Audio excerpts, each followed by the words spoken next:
Robert Oppenheimer used this as a description for the first nuclear test. When 1,000 suns explode in the sky, I shall come as death. He took a passage from the Bhagavad Gita, Mahabharata and Ramayana. You will see vivid description of weapons which resemble today's modern weapons. You can still explore the cosmos, you could still know everything.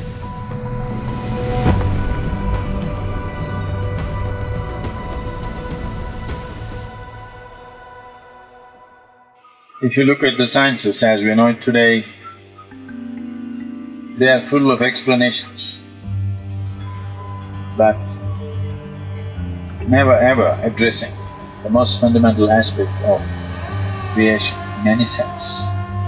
Explanation for what is already there, and those explanations keep changing every 5 years. And a new set of people will get Nobel Prizes. I'm not trying to make fun of science as a whole. It's a fantastic exploration, no question about that. Today, the top scientists in the world have fully realized that this is not the way. They are openly saying that it is not only that we do not know, we will never know, but knowing tidbits about creation itself will bring enormous amount of benefit to humanity, no question about that. But benefit to one generation and extinction to the future generations, a very short-sighted benefit. You will see in Puranas, Mahabharata and Ramayana comes under the Purana culture. You will see vivid description of weapons which resemble today's modern weapons. So they couldn't have just made up something which did not exist, the concept of it which did not exist a few hundred years ago. And you will be surprised, Robert Oppenheimer, who is considered as the father of modern nuclear weaponry, when the first nuclear weapon was tested in the United States, in Los Alamos, he took a passage from Krishna, from the Bhagavad Gita, and he said, when Krishna spoke about this, he said, when 1,000 suns explode in the sky, I shall come as death and shall shake the world. So he took this passage and used this as a description for the first nuclear test that happened in the United States. Because the same thing was spoken almost 5,000 years ago by Krishna. So why I'm going into this is, these aspects of physical sciences were explored and were rejected, are not the way for the humanity. If you go this way, this is a way of destruction, this is not the way to go. So they turned the whole thing into a mystical dimension where a human being can expand and explore limitlessly without causing any damage to anything around him.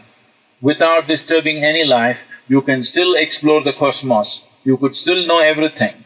And fundamental longing within a human being is, he wants to expand.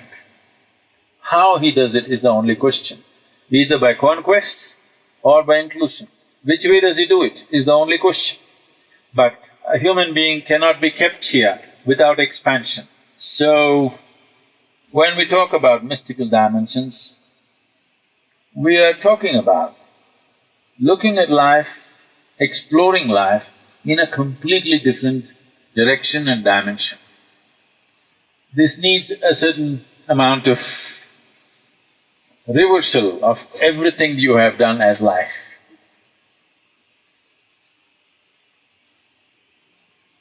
If I say your life, you will immediately think your job, your business, your family, your husband, your wife, your children, your friend, and many other things, isn't it? Very few people, only if I put a gun to your head and say your life, then you understand what's life. This is not a party, this is not a job, this is not money, this is not home, this is not children, this is not this and that. Life means this. What makes life is not your local train coming on time, airplane taking off on time, your cell phone working, something else happening, your bank account clicking. No, what makes life happen is just this: the soil, the rain, the breeze, the mountain, the tree, and what beats here, what pulsates within this every cell in this body, and above all, the intelligence behind all this. If we want to explore something else, then we have to rejig ourselves a little bit. Rejigging ourselves may not be our idea of fun, but I want you to know one thing: the only and only thing, knowingly or unknowingly, that you're aspiring for is to become something more than what you are right now. You will never become anything more than what you're right now, unless your perception is enhanced. By increasing your bank balance, you will not become more. That's only in comparison with somebody. Unless everybody is little poorer than you won't feel good having $1 billion. Yes or no? Suppose everybody in the world has $10 billion and you have $1 billion, are you happy? So $1 billion is not going to do anything, it's only the social comparisons.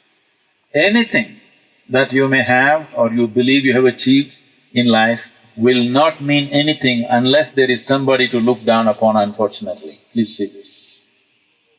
Yes or no? Yes. The only thing that will matter is your perception is enhanced. You are experiencing more life than you were experiencing yesterday. For this, you don't need anybody's comparison. How somebody is experiencing or not experiencing is not even an issue. If you're experiencing something more than what you were experiencing yesterday, this day is a blessed day and it's a fulfilled day. Ultimately, that's the only and only thing that fulfills a human being and nothing else.